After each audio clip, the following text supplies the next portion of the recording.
অধ্যক্ষ মহোদয়, শেহতীয়াকৈ গুৱাহাটীত এটাৰ পাছত আন এটা অভিযানত লাখ লাখ টকাৰ জাল নোট উদ্ধাৰ হৈছে।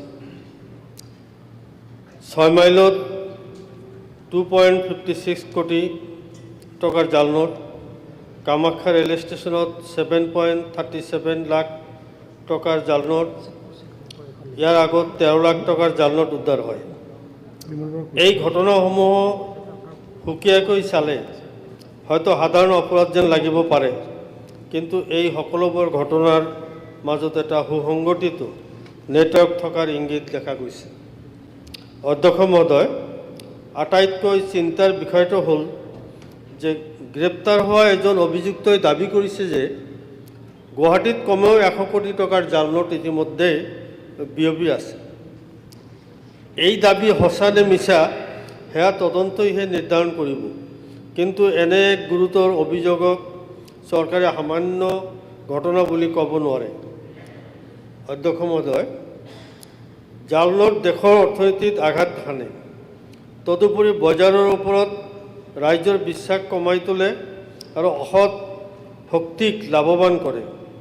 কৃষক, ক্ষুদ্ৰ ব্যৱসায়ী, দৈনিক মজুৰি কৰা শ্ৰমিক বা দোকানীয়ে যদি অজানিতে জাল নোট গ্ৰহণ কৰে, তেতিয়া ক্ষতি কেৱল তেওঁৰে নহয়, বৰঞ্চ সমগ্ৰ অৰ্থনৈতিক ব্যৱস্থাৰ ওপৰত ইয়াৰ প্ৰভাৱ পৰে।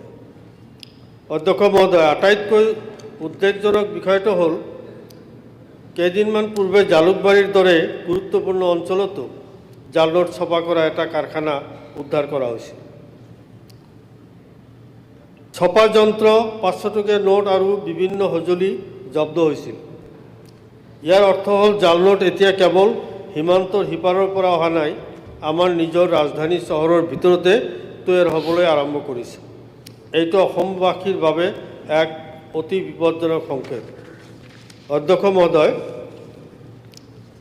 এই জাল নোট চক্ৰত লখিমপুৰ জিলাৰ বঙালমৰা অঞ্চলৰ নামো উত্থাপন হৈছে। যদি কথাটো সত্য, যদি সেই অঞ্চলৰ সৈতে এই নেটৱৰ্ক সম্পৰ্ক আছে, তেন্তে ই কেৱল স্থানীয় আৰক্ষীৰ বিষয় হৈ থকা নাই, ই এক বৃহৎ আন্তঃজিলা তথা আন্তঃৰাজ্যিক অপৰাধ চক্ৰৰ সম্ভাৱনাৰ কথা সূচাইছে। সেয়ে মহোদয়, মই চৰকাৰৰ ওচৰত কেইটামান দাবী উত্থাপন কৰিব বিচাৰিছোঁ যে গুৱাহাটীত 100 কোটি টকাৰ জাল নোট বিয়পি থকাৰ দাবীৰ ওপৰত উচ্চ পৰ্যায়ৰ নিৰপেক্ষ আৰু সময়বদ্ধ তদন্ত কৰিব লাগে। জাল নোট বনোৱা, সৰবৰাহ কৰা আৰু বজাৰত প্ৰচলন কৰা সমগ্ৰ নেটৱৰ্ক উৎখাত কৰিবলৈ আৰক্ষী বিশেষ শাখা, কেন্দ্ৰীয় সংস্থাৰ সমন্বয়ত এক বিশেষ টাস্ক ফ'ৰ্চ গঠন কৰিব লাগে।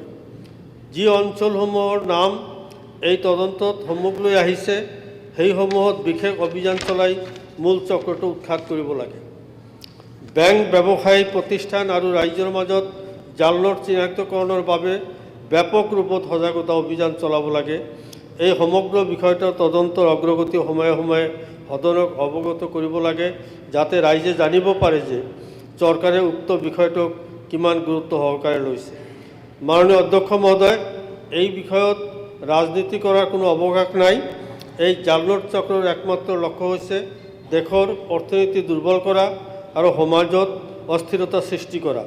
সেইবাবে মই চৰকাৰক আহ্বান জনাইছোঁ যে এই বিষয়টো কেৱল সাধাৰণ অপৰাধ হিচাপে গণ্য নকৰি ই অসম আৰু দেশৰ অৰ্থনৈতিক সুৰক্ষাৰ সৈতে জড়িত এক গুৰুত্বপূৰ্ণ প্ৰত্যাহ্বান হিচাপে গ্ৰহণ কৰা হওক আৰু দোষী যিয়েই নহওক তেওঁলোকৰ বিৰুদ্ধে কঠোৰতকৈ কঠোৰতম ব্যৱস্থা গ্ৰহণ কৰক আৰু এই জাল নোট চক্ৰ সম্পূৰ্ণ উৎখাত কৰক।